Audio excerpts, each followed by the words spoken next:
看来美国加关税对这个生意影响还是挺大的。Looks like the US tariffs are really hurting this business. The guy behind me runs a cardboard box business. You might not notice the impact in other industries, but packaging materials like cardboard really feel it. He just told me he's not busy at all now, so he's hanging out at a friend's factory drinking tea for half a day because there's nothing to do. Many of his clients have canceled their orders. Let's hear what he has to say. Seems like you're really feeling the impact here. Yeah, it's had a huge effect.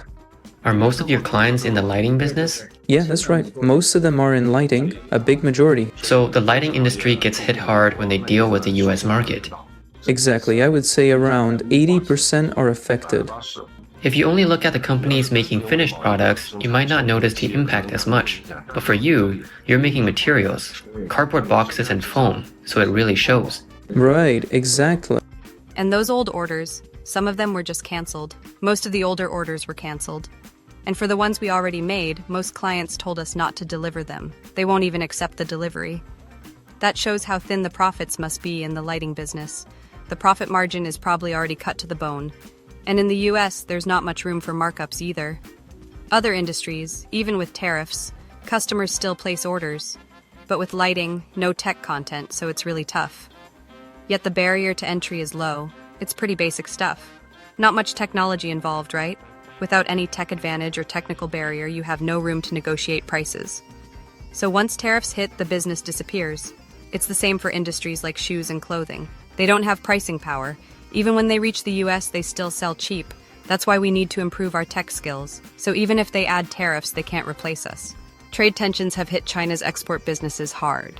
Many factories have shut down. Workers and staff from export companies are being forced to take extended leave. For many, losing their job could happen at any time. Our factory has closed. Is there any job out there that might suit us? Please let us know. Today is our last day. We're here packing up our things. The U.S. trade war has had a huge impact on our company. We've been making furniture for 18 years, mainly for offices and hospitals. We have over 100 employees, but now every single order has been canceled. Even if we finish production, we can't ship anything. All we can do is try to negotiate with the customers. If you're from Yunnan, Guizhou, or Sichuan and haven't left to find work yet, don't come out. Most factories in Zhejiang have already stopped running. You won't be able to find a job here. Because of the tariff war, exporting goods to the U.S. has become even harder. On April 29th, an export business owner said in a video, "One mistake and you could lose everything." 美国客户的生意没办法做了呀，这两天发美国客户啊。 We just can't do business with American clients anymore. I shipped some goods recently. The shipping cost alone was $1,000, but the goods were only worth $500. Then there was over $700 in tariffs. That's like paying an extra 4,000 or 5,000 yuan in tax. How are we supposed to make a profit? Every shipment in the past few days has been lost. We didn't make any money. In fact, we've lost tens of thousands. The broader economic landscape is undergoing severe stress. China's position as the world's factory is being threatened as U.S. tariffs ripple through its manufacturing sectors. Roughly 14,000 mid to large-sized companies operate in major industrial regions, and an estimated 60% rely heavily on exports. As tariffs rise and demand from American buyers shrinks, many manufacturers are now pivoting toward domestic markets in a desperate bid for survival. This shift, however, is not smooth. Intense competition and squeezed margins make domestic sales a battlefield. Dongguan, a manufacturing hub once known for its resilience, has lost its pricing edge. American clients are sourcing from lower-cost countries like Vietnam and India. The result? Warehouses full of unsold stock, unpaid suppliers, and rising fears of bankruptcy. Here, when people say they're competing to the death, they mean it literally. The more we produce, the more money we lose. Our prices are collapsing, and there's no margin left.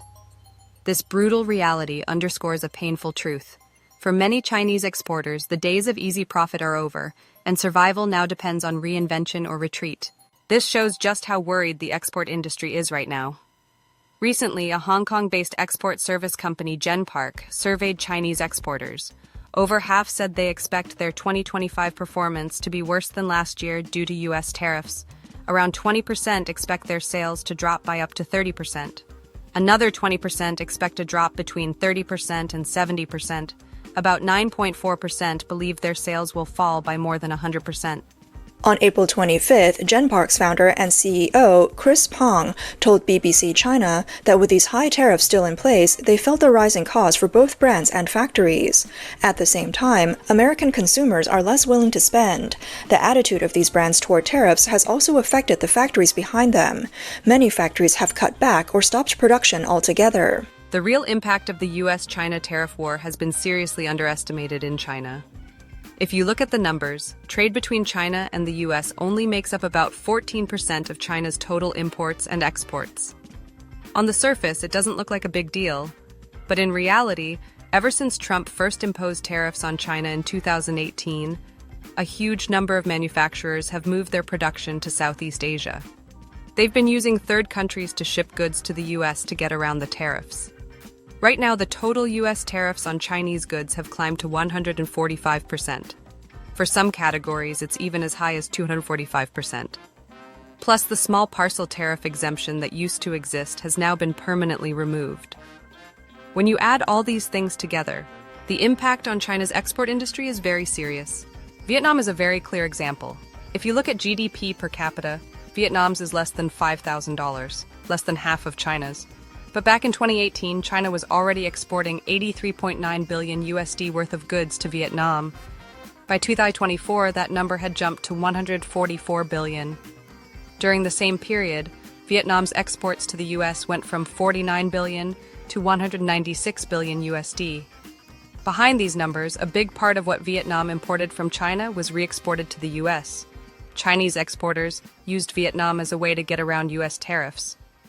After President Trump returned to office in early 2025, he continued and even escalated trade protectionist policies.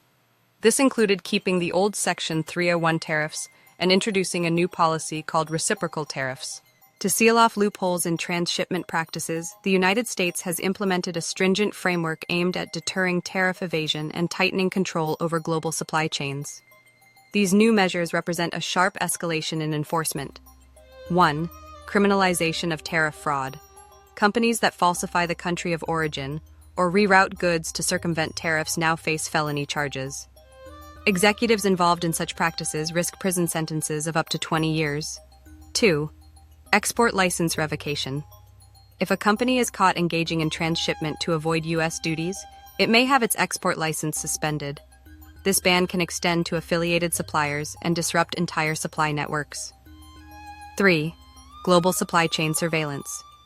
The U.S. is deploying advanced tracking systems, including blockchain and integrated logistics platforms, to monitor product origins throughout the supply chain. This enhances transparency and reduces manipulation. 4. Punitive fines. Penalties for tariff evasion are now dramatically higher. Companies may be fined 300% of the evaded tariff amount, in addition to losing profits retroactively over the past decade. These 4 pillars of enforcement mark a decisive turn in U.S. trade policy. The goal is clear: to make the cost of tariff fraud unbearable and discourage rerouting tactics often used by exporters in China and other nations. This hardline stance also sends a chilling message to intermediary nations that facilitate circumvention, compelling them to align more closely with U.S. trade laws. To avoid higher tariffs or getting caught up in secondary sanctions, some Southeast Asian countries are moving quickly. Vietnam has started cracking down hard. The Vietnamese Ministry of Trade just issued a new rule. They're tightening checks on certificates of origin and getting tough on any attempt to fake the origin of goods. Exporters now have to provide more detailed production records and supply chain documents. This new rule officially took effect on April 15, 2025. These past few days, while my accountant was going over the books, our client asked us to provide a certificate of origin. I realized that in the future, this certificate is going to become a hot topic here in Vietnam's export community. The Vietnamese government issued this new rule around April 7th, mainly targeting goods made in China that are being rerouted through Vietnam to the US. Vietnam's real goal is to protect itself while also cooperating with the US to tighten the supply chain supervision. So going forward, things are definitely going to get stricter. For those of us who have factories in Vietnam, we really need to move carefully, one step at a time. Make sure to get all your paperwork ready in advance. In this global wave of tariffs, Vietnam has actually made two big moves to show loyalty to the United States. It was the first country to express interest in a zero-tariff deal with the U.S., and also the first in Southeast Asia to start cracking down on transshipment. According to Reuters, Vietnam has promised Washington that it will tighten controls on Chinese goods being shipped through Vietnam to the U.S. This includes setting up a monitoring system for Chinese transshipped products and a supply chain tracking system. Thailand is also updating its laws to avoid being used as a backdoor for Chinese exports. Measures include making origin certificates more transparent and tightening inspections of export goods. And it's not just Vietnam and Thailand. South Korea has also started turning its back on China. Recently, Korean customs uncovered several tariff fraud cases. Many made-in-China products were illegally relabeled as made in Korea. In just the first quarter, the value of goods involved hit 29.5 billion Korean won, about 151 million yen. Of that, 97% was linked to U.S. exports, a sharp jump from 62% last year. For example, Chinese battery materials were falsely labeled as Korean and shipped to the U.S. That case alone was worth 17 million yen. Another involved Chinese components being assembled in Korea and passed off as Korean-made surveillance equipment worth 99 million yen. On April 21st, Korea's Customs Service announced that more and more foreign goods are being disguised as Korean exports. They've set up a special task force to crack down on illegal exports and are planning stricter rules to protect Korean companies. These countries are all changing their tone. After Vietnam, Korea, and other Southeast Asian nations quickly followed up with their own rules to crack down on transshipment. Korea even created a special unit to work with U.S. Customs and Border Protection for joint investigation. Thailand also complied with U.S. tariff policies and listed 49 items including solar panels, steel pipes, and electric bikes, and now requires producers to prove those products were actually made in Thailand before issuing origin certificates.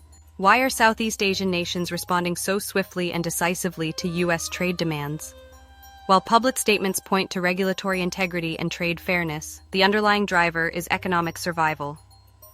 These countries are acutely aware of their heavy reliance on the U.S. as a critical export market and a primary source of U.S. dollar liquidity. Losing access to the American market would not just reduce trade volumes, it could trigger a financial crisis reminiscent of the 1997-1998 Asian financial meltdown. During that period, a shortage of U.S. dollar reserves exposed economies across the region to catastrophic capital flight and currency collapse. Today, leaders remember that lesson all too well. So when the U.S. demands tougher origin checks or supply chain transparency, nations like Vietnam, Thailand, and South Korea are not merely complying. They're acting to avoid a liquidity crunch and ensure continued access to one of the world's largest consumer bases. In a global system still powered by the dollar, economic sovereignty often comes second to market access. Faced with mounting tariffs and shrinking export windows, Chinese manufacturers are increasingly turning to overseas expansion as a survival strategy. Mexico, in particular, has emerged as a key fallback location. Industrial parks tailored specifically for Chinese businesses are springing up, complete with localized versions of wholesale hubs like Yiwu, allowing companies to maintain proximity to the U.S. while bypassing tariff barriers. This strategy underscores a deeper truth. China's trade reliance on the U.S. runs far deeper than official figures suggest. While U.S.-China trade may account for roughly 14% of total exports and imports on paper, the reality is more entangled. The supply chain integration and volume of goods rerouted through third countries mean that U.S. demand still anchors much of China's manufacturing activity. Recent data backs this up. From mid-April to mid-May, shipping volume from Shanghai to the U.S. fell sharply, with dozens of sailings canceled. Capacity on these routes plunged by 40%, signaling both reduced demand and systemic uncertainty. As transshipment gets increasingly scrutinized, even countries like India and Mexico, formerly considered safe harbors, may introduce their own regulatory restrictions to avoid U.S. penalties. If that happens, China's exporters could face the harshest conditions since the early days of its economic reform era. For thousands of factories, the options are narrowing: shut down, scale back drastically, or relocate, and hope the next destination stays open for business. Shifting manufacturing bases. Outside of Southeast Asia, China has also been trying to work around the tariffs by building factories overseas, like in Mexico. In Mexico, there are even special industrial parks for wholesale markets set up just for Chinese businesses, including a Mexican version of Yiwu for small goods. This shows that China's export dependence on the US is actually much deeper than what the 14% figure suggests. We can also see it in the numbers. Shipping volume from the port of Shanghai to the US has dropped sharply. From mid-April to mid-May, dozens of sailings between China and the US have been canceled. Shipping capacity on those routes has fallen by 40% from early April when it was at 376,000 TEUs. Now that the transshipment route is being blocked, it means exporting will become even harder. In the near future, countries like Mexico and even India may start to tighten regulations on transshipment. If that happens, Chinese exporters will face the biggest pressure since China began its economic reforms over 40 years ago. With the tariff war escalating and transshipment channels closing, the situation is only getting worse. What this means is many Chinese manufacturers who export to the US may have to shut down, and those who have moved their factories to Southeast Asia will also face the same risk of being shut down. If the US-China trade war doesn't ease up, then for many exporters in China, closure and bankruptcy may be the only outcome. And there's one impact even more serious than tariffs: the permanent loss of orders to other countries. Take Apple as an example. When Apple set up factories in China to assemble iPhones, it had to purchase or lease land, build factory facilities, lease or buy equipment, and finally recruit workers and form teams. Even for a company like Apple, this entire process required a significant investment. According to UK Asia, out of Apple's top 187 suppliers in 2024, about 150 have factories in China. In other words, for the manufacturing industry, the cost of relocation is high. Once a company relocates, it becomes very difficult to quickly reverse course. If this year's tariff war pushes companies like Apple to ramp up investment and production in India or Vietnam, those orders could be permanently shifted overseas. Once they move out, it's hard for them to come back. Apple is already taking such steps. According to foreign media reports, Apple is urgently trying to shift its production chain out of China. This year, the company plans to increase iPhone assembly in India by around 10%, mainly for the US market. India currently assembles 30 to 40 million iPhones annually, accounting for 20% of global iPhone production. Sources say that Apple is expected to manufacture at least 50 million iPhones in India this year and is working to ensure that all iPhones sold in the US are produced there. Apple's accelerated expansion into India signals more than just a logistical adjustment. It represents a pivotal shift in global manufacturing strategy. According to Professor Dongguan of Nanhua University in Taiwan, Apple's diversification stems from a matrix of strategic calculations: geopolitical friction, rising labor costs, supply chain resilience, and investor pressure from Wall Street. China, once the uncontested base for iPhone production, is now being supplemented by a second hub in India. This move hedges against geopolitical volatility and aligns Apple with Washington's broader push to reduce dependence on Chinese supply chains. More than a simple relocation, Apple is weaving a new operational network. It has deepened ties with Taiwan's Foxconn, while simultaneously building momentum with India's Tata Group, India's largest conglomerate. This dual-track cooperation ensures not only technical reliability, but political leverage. Professor Yayao Yuan from the University of St. Thomas in the US observes that Apple's actions are both reactive and preemptive. While Apple products currently enjoy temporary exemption from US tariffs, any policy reversal could inflict heavy costs. Relocating now is a strategic insurance policy. Estimates suggest Apple has helped create over 3 million jobs in China, directly and indirectly. Any substantial exodus would strain local employment and erode fiscal stability for Chinese provinces reliant on manufacturing revenue. For Beijing, Apple's departure is more than a business loss. It's a warning bell. In short, Apple's pivot to India is not just about cheaper labor or faster shipping. It's a geopolitical maneuver, one that reflects the new global calculus for multinationals caught between two superpowers.